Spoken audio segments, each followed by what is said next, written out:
బాలల సైన్స్ కాంగ్రెసే వేదికగా యువ శాస్త్రవేత్తలకు ముఖ్యమంత్రి భారీ ప్రోత్సాహకాన్ని ప్రకటించారు.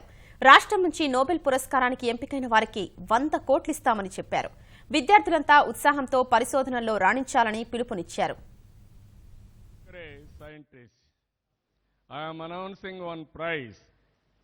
If Andhra scientist will get Nobel Prize, we are going to give 100 crores as a prize, as an award.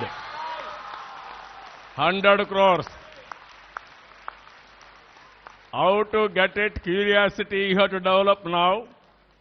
How to achieve it? You have to work very hard. Okay, is it right to announce 100 crores? 100 కోట్లు announce చేయడం కరెక్టేనా? సాధిస్తారా? నేను ఆశపడుతున్నా. ప్రతి ఒక్కరిలో ఇప్పుడు curiosity ఉంది. పిల్లలందరూ కూడా టీవీల దగ్గర చూస్తున్నారు. మీరు కానీ నోబెల్ ప్రైజ్ వస్తే 100 కోట్లు సంపాదించినట్టు అవుతుంది. మీరు కాదు, ప్రపంచానికి ఆదర్శం అవుతుంది. కాబట్టి 100 కోట్లు ఇప్పుడు స్పాంటేనియస్గా చెప్పాను. సో దట్ ప్రతి ఒక్కరిలో కూడా ఆలోచన విధానం రావాలి. ఒక్కొక్కసారి ఒలింపిక్ గేమ్స్లో వస్తే మనం చాలా పెద్ద ఎత్తున ఇస్తున్నాం. ఇంతవరకు మనం సాధించలేకపోయాం.